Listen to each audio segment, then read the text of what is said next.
ริยาไขแสงแห่งอาทิตย์ทุกชีวิตต้องดิ้นรนด้วยความหวังใช้ธรรมะเป็นแสงเพิ่มพลังเพื่อเป็นทางตื่นรู้ด้วยตัวตนอรุณธรรมนำใจให้สว่างอรุณธรรมนำทางให้เกิดผลอรุณธรรมนำชีวิตไม่มืดมนอรุณธรรมนำตนพ้นอบายตื่นรู้คิดรู้จิตไม่คิดลบตื่นรู้พบทางธรรมอันสดใสตื่นรู้ด้วยอริยสัจทางสบายตื่นรู้ใจตื่นรู้กายทุกนาทีจงยืนหยัดสู้ไปด้วยตื่นรู้จงมองดูสตริตรองมรรควิถีจงสำเร็จจงสมหวังด้วยความดีจงมั่งมีสีสวัสดิ์รับอรุณ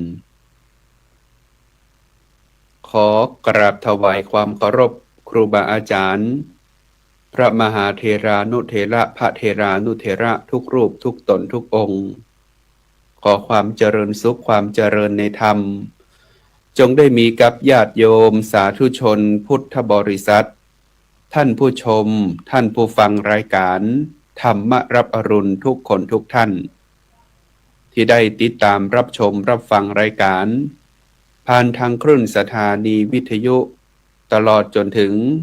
ทางเครือข่ายทีวีออนไลน์ช่องธรรมะเป็นทีมสถานีวิทยุเครือข่ายคลื่นสีขาวชาวประชา8จังหวัดภาคเหนือตลอดจนถึงในส่วนของเครือข่ายทุกๆเครือข่ายที่ได้เกี่ยวเอารายการนี้ออกมาพบปะกับต่างท่านผู้ชมท่านผู้ฟังทุกคนทุกท่านซึ่งรายการธรรมรับอรุณก็ได้มีโอกาสคือเอาตุเจ้าพระสงฆ์ครูบาอาจารย์พระสงฆ์นักพัฒนาชุมชนภาคเหนือตลอดจนถึงพระสงฆ์หลายๆตนหลายๆองค์ในล้านนาเมืองเหนือของเฮาถึง8จังหวัดได้มีโอกาสนำเอาธรรมบรรณาการมาพบปะอุจากับตังญาติโยมสาธุชนทั้งหลายซึ่งรายการของเฮาก็ได้รับการสนับสนุนอุปถากอุปถัมภ์โดยทางเครือข่ายของพระสงฆ์คณะสงฆ์จังหวัดเชียงใหม่คณะสงฆ์จังหวัดลำพูนเครือข่ายพระสงฆ์นักพัฒนาชุมชนภาคเหนือโครงการหมู่บ้านรักษาศีล5มจรวิทยาเขตเชียงใหม่มจรวิทยาลัยสงฆ์ลำพูนตลอดจนถึงครูบาอาจารย์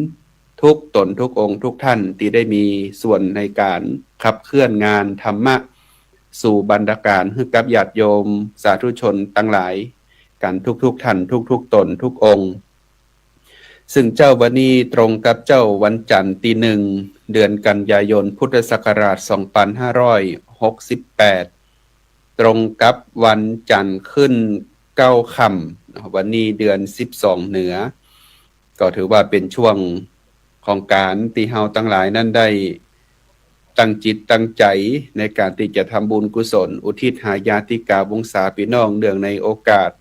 บุญตะเปรตพี12เพ็งซึ่งเจ้าวันนี้อาตมาภาพพระมหาอนุวัตทิตะเมโทเจ้าอาวาสวัดหนองปลาขอตำบลป่าซักอำเภอเมืองลำพูนจังหวัดลำพูนก็ได้มีโอกาสนำเอารายการมาพบปะอุจากับตังญาติโยมสาธุชนกันแห่งครั้งหนึ่งในวาระโอกาสนี้ก็ได้อุจาพระเปลี่ยนกันในส่วนของการดำเนินงานในช่วงเจ้าของรายการธรรมรับอรุณซึ่งก็ได้มีครูบาอาจารย์ในเครือข่ายพระสงฆ์นักพัฒนาในแต่ละรุ่นหลายตนหลายองค์ได้เข้ามามีโอกาสนำเอารายการพบปะอุจากับตังญาติโยมผังรายการก็จะสลับปรับเปลี่ยนครูบาอาจารย์กันเข้ามาอุจากันตั้งแต่วันจันทร์ถึงวันศุกร์ส่วนอาตมาภาพนี้ก็คงจะได้มาพบปะอุจากับตังญาติโยมกันในวันจันทร์ที่1กับจันทร์ที่3ของเดือนในสัปดาห์ที่1และสัปดาห์ที่3ของเดือนเพื่อที่จะได้ทางครูบาอาจารย์ได้หมุนเวียนกันมาออกรายการแล้วก็อุจากับตังญาติโยมทั้งหลายเจ้าวันนี้หลายๆพื้นที่เนาะก็ยังมีฝนฟ้าตกกันมาตั้งแต่วันเสาร์ที่ผ่านมาและญาติโยมศุกร์เสาร์อาทิตย์นี่ รู้สึกว่าฝนจะหนักพอสมควรแล้ววันนี้ก็ยังมีการประกาศเตือนในพื้นที่ของจังหวัดภาคเหนือของเฮาเนาะที่จริงเปิ้นก็ประกาศต่อเนื่องกันมาตั้งแต่อาทิตย์ที่แล้วสัปดาห์ที่แล้วนะตั้งแต่วันที่26ถึงวันที่28รอบหนึ่งแล้วก็ได้วันที่28ก็สลายตัวไปปิกมาแหมข้างหนึ่งก็วันที่30 31วันที่1 3วันจะมีการประกาศเตือนในทางกรมอุตุนิยมวิทยาแต่นั้นเราก็จะได้ประมาทในการที่จะอยู่กับทางธรรมชาติในญาติโยมเพราะว่าช่วงนี้ก็เป็นฤดูกาลของเปิ้นตยนะเป็นฤดูกาลของเปิ้นฝนตกลงมาก็ถือว่าสร้างความชุ่มชื่นสร้างความร่มเย็นผาสุกนะให้กับทางบ้านเมืองที่แห้งแล้งแต่ถ้ามันตกหนักลำไปมันก็บ่ค่อยดีแฮะเหมาะนี่นะฝนตกน้ำก็มานะสร้างความกังวลจิตกังวลใจคือกับตังญาติโยมที่อยู่ใกล้ๆแม่น้ำอยู่ที่หิมป่าหิมเขาก็โดยเฉพาะในอาทิตย์ที่ผ่านมานี่กหันตีอำเภอแม่แจ่มก็ต้องแสดงความห่วงใยไปถึงอำเภอแม่แจ่มตยนะครับที่มีน้ำป่าไหลหลากกันเข้ามาในหลายๆพื้นที่ของอำเภอแม่แจ่มแล้วก็แห่งหลายๆพื้นที่ที่มีการเฝ้าระวังกันก็แสดงความห่วงใยไปถึงกับตังญาติโยมที่อยู่ใกล้ๆแม่น้ำแล้วก็ประสบเหตุประสบภัยแล้วก็ตะวานี่ก็หันตังจังหวัดที่ฮับน้ำไปจากจังหวัดน่านจังหวัดแพร่ก็คือจังหวัดสุโขทัยนะสุโขทัยนี่น้ำตั้งเหนือไหลลงไปโดยแล้วก็น้ำที่จังหวัดสุโขทัยนี่ฝนตกกันต่อเนื่องโดยจึงทำให้มีน้ำขังระบายบัดตันกันหลายๆพื้นที่แล้วก็น้ำล้นเข้าไปท่วมในพื้นที่ของจังหวัดสุโขทัยในหลายๆพื้นที่ก็ต้องขอแสดงความห่วงใยไปถึงตยนะถ้าหากว่าเสียงนี้ดังไปถึงตังสุโขทัยก็ฝากความห่วงใยจากทางเครือข่ายพระสงฆ์นักพัฒนาในทุกๆพื้นที่แต่เมื่อเกิดเหตุการณ์ภัยพิบัติเกิดขึ้นแล้วตัวเจ้าพระสงฆ์เฮาก็บ่ได้นิ่งนอนใจญาติโยมก็หันภาพว่าครูบาอาจารย์ตัวเจ้าพระสงฆ์โดยเฉพาะเครือข่ายของพระสงฆ์นักพัฒนาเครือข่ายของหมู่บ้านรักษาศีล5หน่วยอบรมประชาชนประจำตำบลแต่ละพื้นที่ก็บ่ได้นิ่งนอนใจเกาะลงในพื้นที่แม้ว่าบางวัดก็จะประสบเหตุอุทกภัยเช่นกันแต่ก็บ่ได้ละบ่ได้ลืมศรัทธาญาติโยมพี่น้องประชาชนที่อยู่ตามบ้านตามจองใกล้ๆบ้านใกล้ๆวัดก็ได้ช่วยเหลือกันเกื้อกูลกันไป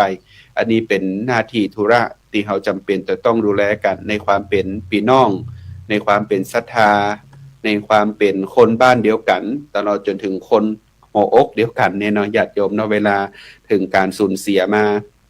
ตลอดจนถึงรับผลกระทบมาเฮาก็บ่ได้ละบ่ได้ขวางกันนี่ก็เป็นหน้าที่ธุระของตุเจ้าโดยตรงอยู่แล้วอาทิตย์ที่ผ่านมาอาตมาภาพได้เอาเรื่องของพุทธจริยา3ประการมาอู้จากับตังญาติโยมทั้งหลายเพื่อที่จะให้ญาติโยมนั้นได้เปิดอกเปิดใจหันถึงหน้าที่ธุระของตุเจ้าประสงค์ว่า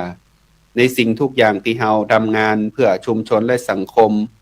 มากกว่าในเรื่องของวิปัสสนาธุระแล้วเนี่ยก็เรื่องของการสังคมสงเคราะห์เนี่ยมันเป็นหน้าที่ของตุเจ้าประสงค์โดยตรงอยู่แล้วที่เฮาได้เดินตามแนวทางแห่งองค์พุทธะคือองค์สมเด็จพระสัมมาสัมพุทธเจ้าได้วางแนวทางไว้ว่าเมื่อเวลาเฮาอยู่กับศรัทธาพี่น้องประชาชนเนาะอยู่กับความศรัทธาเฮาก็ต้องได้สร้างความมั่นอกมั่นใจประการหนึ่งก็คือต้องชำระกายวาจาใจของตนให้หมดจากกิเลสตัณหาคือได้ดำเนินตามแนวทางแห่งวิปัสสนาธุระเรียบร้อยแล้วปุ๊บนี่ญาติโยมได้คันธะธุระวิปัสสนาธุระไปด้วยกันตุเจ้าประสงค์บริบูรณ์พูนพร้อมแล้วก็เอาใจของตัวเก่านี่แหละเปิดในการที่จะช่วยเกื้อกูลญาติโยมศรัทธาพี่น้องทั้งหลายคือเกิดความร่มเย็นผาสุกโดยการนำเอาศาสนธรรมคำสั่งสอนตลอดจนถึงได้นำเอาสิ่งที่เปิ้นพอมีไปแบ่งปันเกื้อกูลกันในชุมชนและสังคมอันนี้ก็เป็นหน้าที่โดยตรงของพระสงฆ์ในการอยู่กับชุมชนและก็สังคมเนาะญาติโยมทั้งหลายก็ได้เปิดอกเปิดใจกันสำหรับวันนี้ธรรมบรรณาการที่จะเอานำมาฝากกับตังญาติโยมสาธุชนทั้งหลายก็เพียงแค่การสร้างบุญนี่แหละว่าเราจะสร้างบุญอย่างไรให้เกิดความร่มเย็นผาสุกตลอดจนถึงให้มันได้บุญอย่างแท้จริงแล้วบุญมันคืออะหยังบาปมันคืออะหยังนะญาติโยมอาตมาภาพได้นำเอาธรรมะง่ายๆเลยคือมาญาติโยมทั้งหลายนั่นแหละว่าบุญกับบาปเนี่ยมันคืออะหยังนะคือมันได้เกิดการเกื้อกูลกันแล้วก็เข้าใจในธรรมะได้ง่ายๆเพราะว่าเวลาไปสอนละออนหรือนำเอา ธรรมะไปอบรมละอ่อนเนี่ยถ้าหากว่าเขาอู้ซับตีมันยากๆมันก็เข้าใจยากดังนั้นบางครั้งบางสิ่งบางอย่างในญาติโยมบางคนบอกว่าทำบุญนะเป็นบาปนี่แต่บางคนก็บ่สามารถที่จะอธิบายความหมายของคำว่าบุญและบาปได้ว่าบุญและบาปมันคืออะไรอย่างบุญจริงๆแล้วในญาติโยมก็คือเรื่องของการสร้างความดีนั่นแหละความดีทั้งหลายเรียกว่าบุญความดีทั้งหลายเรียกว่าบุญแล้วมันดีได้อย่างไรพ่องและญาติโยมการจะทำบุญหรือทำบาปเนี่ยบ่ต้องไปมองที่อื่นติไกลใครคุณที่อยู่ตั้งนอกก็บ่ใจสามารถที่จะมาสร้างบุญสร้างบาปให้กับเฮาได้คนที่จะสร้างบุญสร้างบาปก็คือตัวของเฮานี่แหละญาติโยมทั้งหลายอย่างใดพ่องถือว่าเป็นการสร้างบุญสร้างบาปอย่างที่จะเป็นตัวสร้างบุญอย่างพ่องที่จะเป็นตัวสร้างบาปมันมีในตัวเขาเนี่ยญาติโยมประการแรกก็คือกายของเขาที่จะไปทำบาปนะหรือว่าสร้างบุญเนี่ยนะมันก็เกิดจากกายของเขานี่แหละโดยเฉพาะศีลข้อที่หนึ่งศีลข้อที่สองศีลข้อที่สามเว้นจากการฆ่าสัตว์นะเว้นจากการลักทรัพย์เว้นจากการประพฤติผิดในกามอันนี้เป็นเรื่องของการสร้างบุญหรือสร้างบาปที่มันเกิดขึ้นจากกายถ้าหากว่าเราไปฆ่าสัตว์ทำร้ายสัตว์ทรมานสัตว์หรือไปรังควานชีวิตคนอื่นให้ชีวิตคนอื่นเปิ่นได้ตกทุกข์ยากลำบากเพราะการกระทำของเราผ่านทางกายก็ถือว่าเป็นสิ่งที่ทำบาปแล้วเนาะหรือแม้กระทั่งที่เราไปยิบไปฉวยไปจับไปเอาของคนอื่นมาช่อโกงของคนอื่นมาเนาะยิบฉวยของคนอื่นมาสำเร็จแล้วเนี่ยก็เป็นการลักทรัพย์นะเป็นการกระทำกรรมทำบาปทางกายเหมือนกันไปประพฤติผิดในการผิดลูกผิดเมียคนอื่นนอกอกนอกใจสามีภรรยาของตนได้กระทำสำเร็จไปเรียบร้อยเนี่ยญาติโยมก็เป็นว่าเป็นการสร้างบาปทางกายเหมือนกันประการถัดมาอย่างพ่องที่จะสร้างบุญสร้างบาปได้ก็คือวาจาของเฮานี่แหละญาติโยมกรรมอู้กรรมจาของเฮานี่แหละที่จะเป็นการสร้างบุญหรือเป็นการสร้างบาปวาจาใดที่เป็นวาจาสุภาษิตวาจาใดที่เป็นวาจางดงามอู้จากันแล้วเกิดความเป็นประโยชน์เกื้อกูลต่อตนเก่าเป็นการประโยชน์เกื้อกูลต่อชุมชนและสังคมและผู้อื่นเป็นวาจาที่ไม่ได้เป็นวาจาที่ทุจริตในการที่จะไปหลอกคนอื่นจุหล่อลวงคนอื่นหล่อลวงพรางคนอื่นตลอดจนถึงเป็นการไปอู้จาเสียดสีทิ่มแทงผู้อื่นสร้างความแตกแยกให้กับชุมชนและสังคมเป็นการอู้จาให้คนอื่นเข้าใจผิดเป็นการอู้จาที่บ่เกิดความงดงามเอากำเหนือมาใส่กำใต้เอากำใต้ไปใส่กำเหนือกำมามีแปลงใส่กำบะใยแปลงหานี่นะญาติโยมอันเนี้ยมันเป็นสิ่งที่การสร้างกรรมหรือว่าสร้างบุญสร้างบาปในส่วนของต่างวาจาส่วนตั้งใจเราญาติโยมใจของเขานี่ญาติโยมทุกคนทุกท่านบัดมาได้หมายสินมาได้หมายถึงเพียงแค่ความคิดนะญาติโยมใจของเขาเนี่ยมันเป็นสิ่งที่เฮาบ่สามารถจะมองให้มันเป็นตัวเป็นตนออกมาได้แต่มันเป็นความรู้สึกเป็นจิตที่มันเกิดความคิดนั่นแหละ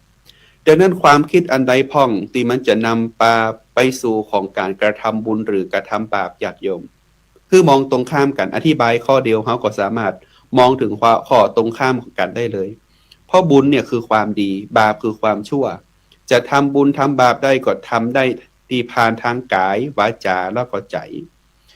บางคนบอกว่าตะกี้พระอาจารย์อู้ถึงศีลข้อที่สี่อยู่ศีลข้อที่ห้าก็เป็นการกระทำบุญหรือกระทำบาปตั้งใจกล้าอีนะที่จริงบัดใจญาติโยมการที่เฮาผิดศีลข้อที่ห้าเนี่ยมันก็หมายถึงตึงกายตึงวาจาตลอดจนถึงใจไปตัวเพราะว่าศีลข้อที่ห้าหากว่าเฮากินเหล้ากินยามันอาจจะประมาทพลาดพลั้งไปหรือว่าหลงผิดไปในญาติโยมมันอาจจะกระทำผิดศีลแหมที่เหลือได้หมดทุกข้อเลยเวลาเฮาประมาทเนาะบางคนบางท่านกินเหล้ากินยากันไปเนี่ยสติบ่มีแล้วเนี่ยขาดสติไปแล้วมันบ่สามารถที่จะไปกำกับให้ยับยั้งชั่งใจได้บางคนอาจจะไปบุบหัวตีตากันไปลักไปจกของคนอื่นมาเพื่อที่จะเอาเงินไปซื้อเหล้าซื้อยา ตลอดจนถึงอาจจะไปพิษลูกพิษเมียคนอื่นกันได้ข่มขืนนะมีคดีความเกิดขึ้นก็กาจากการผิดศีลข้อที่5นี่แหละเฮาสังเกตได้เลยเวลามีเรื่องของข่าวสารบ้านเมืองออกมาเกี่ยวกับการทะเลาะวิวาทกันพ่องก็ดี ตลอดจนถึง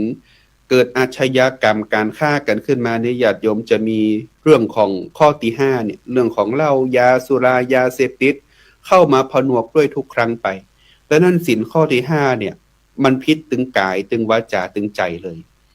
แต่ส่วนการอธิบายนี้ญาติโยมว่าเราจะทำบุญทำบาปได้ด้วยใจเนี่ยใจอะอย่างพ่องในความคิดอย่างไรพ่องที่มันเป็นความคิด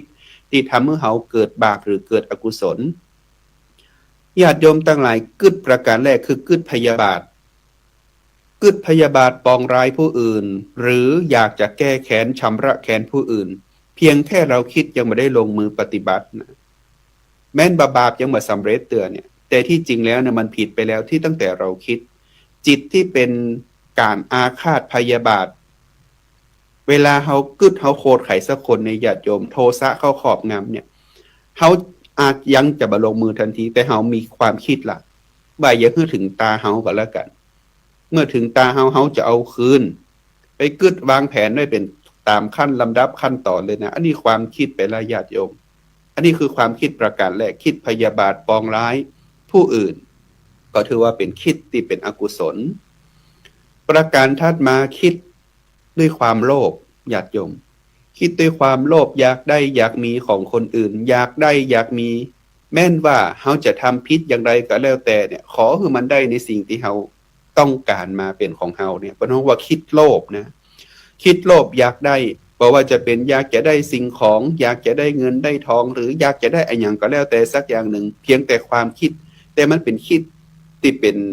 นำพาไปซึ่งบาปซึ่งการกระทำที่บดีไปเบียดบังผู้อื่นไปทำร้ายผู้อื่นก็ดีหรือไปชกชิงวิ่งราวยิ่งเอาของคนอื่นมาก็ดีฮักเอาของคนอื่นมาก็ดีนะอันเนี้ยมันเป็นสิ่งที่ทำให้มันเกิดอกุศลหรือเกิดบาปดังนั้นความคิดที่เป็นบาปก็คือความคิดโลภประการถัดมาคือความคิดที่เป็นโมหะเข้าครอบงำคือความลุ่มหลงมัวเมาที่จริงแล้วเนี่ยถ้าหากว่าเราจะอู้กันตรงๆก็คือเป็นมิจฉาทิฏฐินั่นแหละญาติโยมมิจฉาทิฏฐิเข้าครอบงำความลุ่มหลงก็บังเกิดลงอายังพ่องมันหลงทุกอย่างแหละญาติโยมทั้งหลายหากว่าเราคิดที่มันหลงไปแล้วนะ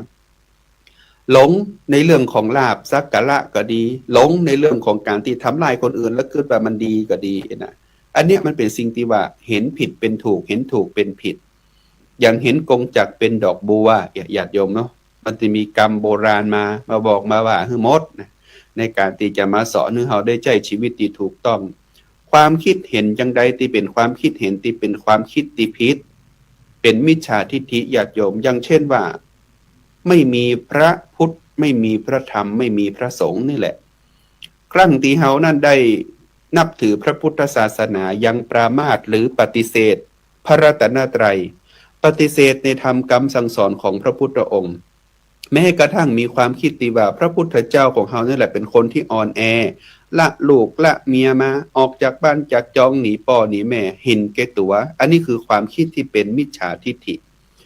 เป็นความคิดบางอย่างบางสิ่งที่เฮาที่มีความคิดลบต่อพระพุทธศาสนาต่อธรรมะที่ปรามาสพระธรรมมาอย่างเช่นว่าเพิ่นสอนให้ฮู้จักความกตัญญูรู้คุณถึงวันนี้เนี่ยญาติโยมทั้งหลายความคิดที่มันมีความกตัญญูรู้คุณคือการที่เฮาบ่ฮู้คุณของบุคคลผู้ทำประโยชน์หรือเกื้อกูล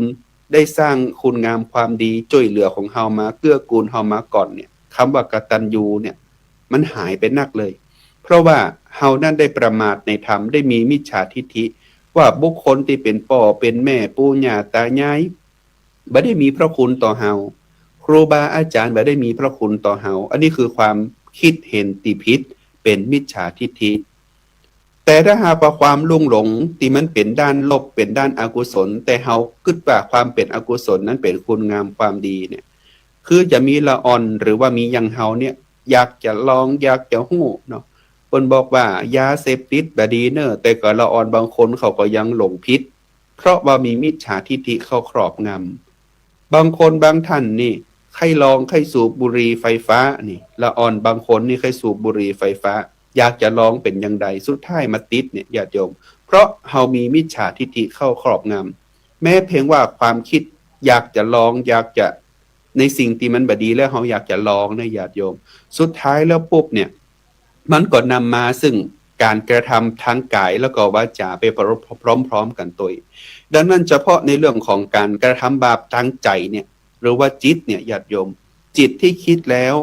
ก็จะนำไปสู่การกระทำแต่ถ้าหากบางครั้งเพียงแค่เราคิดเนี่ยมันก็บาปแล้วอย่างที่เราได้ยินกันว่าอู้กันว่าเนาะว่าแค่กึดมันก็บาปละแต่ถ้าหากว่าเรากระทำไปตัวเนี่ยมันเป็นองค์ประกอบของการกระทำซึ่งของการผิดศีลเนาะญาติโยมเนาะมีความคิดที่อยากจะทำลงมือทำแล้วสำเร็จผิดศีลไปเลยบอกว่าจะเป็นข้อ1ข้อ2ข้อ3ข้อ4ข้อ5แต่ดังนั้นญาติโยมทั้งหลายแล้วถามว่าตึงวันเนี่ยการโตยจิตหรือการหู้จิตของตัวเก่าอารมณ์แห่งวิปัสสนากรรมฐานญาติโยมทั้งหลายที่จริงก็บ่ได้มีอะไรอย่างนักก็หมายถึงว่าเฮารู้โตยจิตของเฮาว่าเฮามีความโลภความโกรธความหลงหรือไม่นั่นแหละที่มีธรรมทั้งหลายที่มันเข้ามาครอบงำในจิตในใจของเฮาทั้งกุศลธรรมและอกุศลธรรมเมื่อเฮามองโตยจิตของตัวเก่าเฮาได้หากว่าใครโตยจิตของตัวเก่าเฮาได้เนี่ยเฮาจะวางจิตของเฮาอยู่เป็นกลางเวลามันเกิดความโลภความโกรธความหลงขึ้นมาหรือแม้กระทั่งเกิดเรื่องราวอย่างต่างๆเข้ามากระทบกายกระทบวาจากระทบใจของเฮาก็จะวางจิตให้เป็นกลางยังไว้บ่เอาความคิดไปตัดสินว่าสิ่งนั้นถูกสิ่งนี้บ่ถูกสิ่งนี้ดีสิ่งนี้บ่ดีสุดท้ายแล้วปุ๊บเนี่ยญาติโยมทั้งหลายเมื่อเฮาสามารถประคองประคับจิตประคับใจของตัวเก่าผู้อยู่ในทางที่เป็นทางกลางได้เป็นกลางได้บ่ฮื้ออะหยังเข้ามาครอบงำของเฮาบ่ฮื้อจิตถูกการปรุงแต่งเนี่ย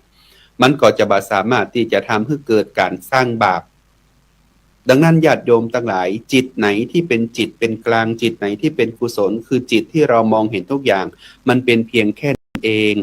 แล้วก็มองถึงความเป็นธรรมดาของทุกๆสรรพสิ่งในโลกนี้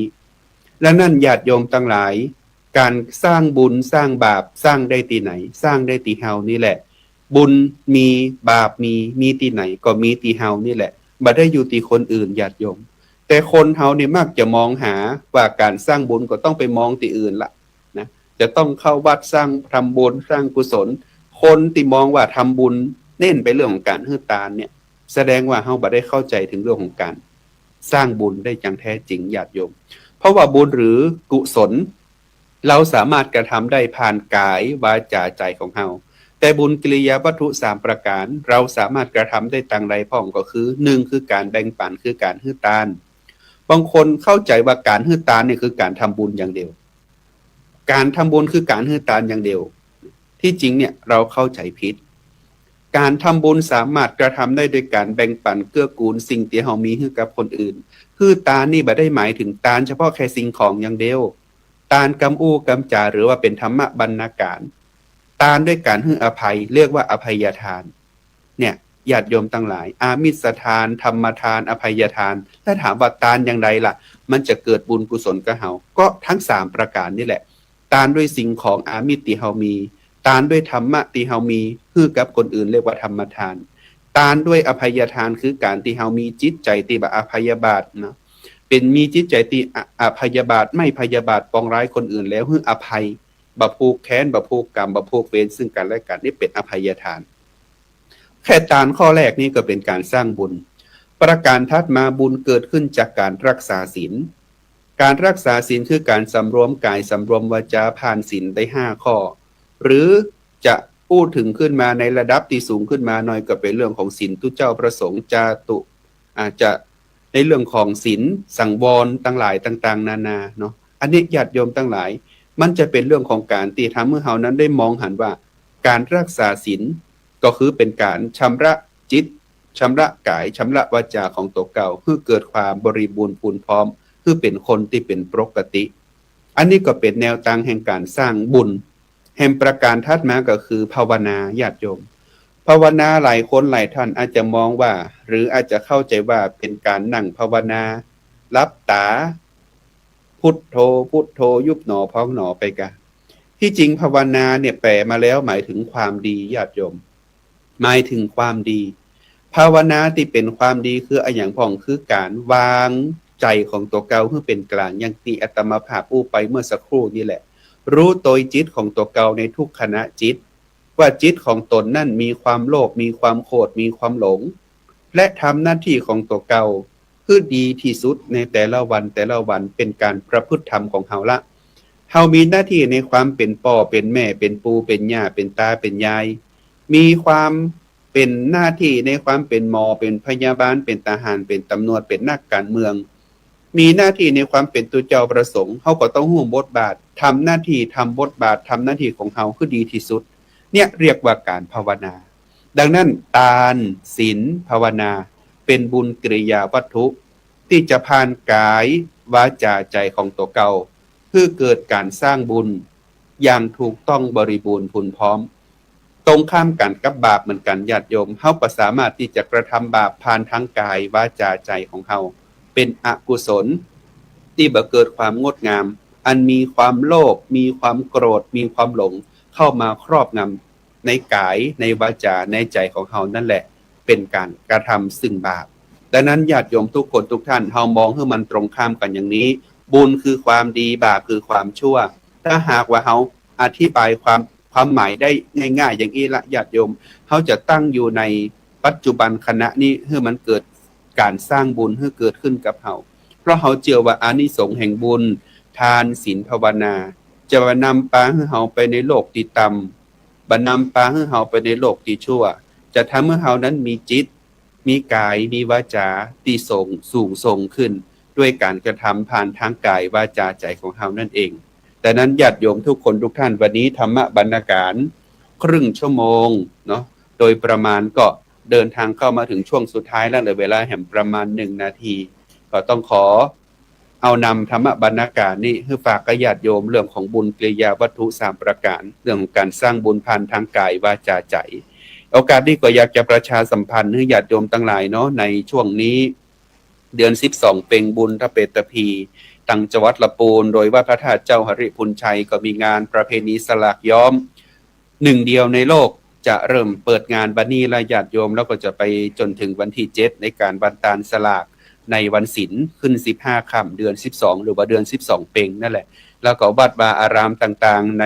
เขตแคว้นล้านนาเฮาก็จะทำบุญอุทิศหาญาติกาวงศาสายพี่น้องต่างหลายที่ล่วงลับดับขันไปแล้ว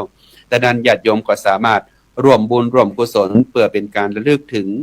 คุณของผู้ที่ได้ทำคุณกับเฮาก่อนก็คือผู้ที่มีบุพการีเนาะพ่อแม่ที่ล่วงลับดับขันไปแล้วญาติวงศาพี่น้องต้นตระกูลที่ล่วงลับดับขันไปแล้วคือเปิ้นได้มารับทราบส่วนบุญส่วนกุศลในเดือน12เป็งนี้เปิ้นก็อาจจะรอว่าลูกหลานจะต้านหาเฮาก็หาไอ้นะเฮาก็จะไปละไปลืมกันเน้อแม้ว่าจะเกิดเรื่องราวข่าวสารต่างๆนานาในพระพุทธศาสนา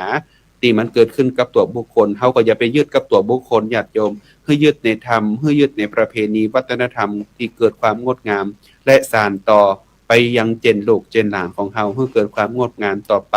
ดังนั้นเดือน12นี้ก็ขอให้ญาติโยมทั้งหลายได้ทำบุญอุทิศหาญาติพี่น้องญาติกาวงศาใกล้บ้านใกล้จองวัดวาอารามทุกๆวัดเปิดรับญาติโยมอยู่หรือว่าใครจะมาเก็บภาพความประทับใจในงานประเพณีสลากย่อมใหญ่ที่สุดในโลกหนึ่งเดียวในโลกก็ขอเจอได้ตั้งแต่วันนี้เป็นต้นไปถึงวันที่7กันยายน2568ที่วัดพระธาตุหฤพุนชัยจังหวัดละปูนสำหรับวันนี้ก็หมดเวลาสำหรับอาตมาภาพแล้วก็คงจะได้นำเอารายการจากลาท่านผู้ชมท่านผู้ฟังทุกคนทุกท่านไปก่อนและก็ได้ปิกมาปะกันใหม่ในวันจันทร์ที่15เดือนกันยายน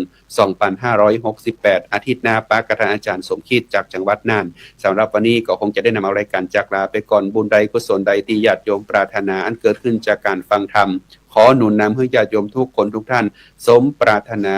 จงทุกประการด้วยกันทุกท่านทุกคนเทินขอเจริญพร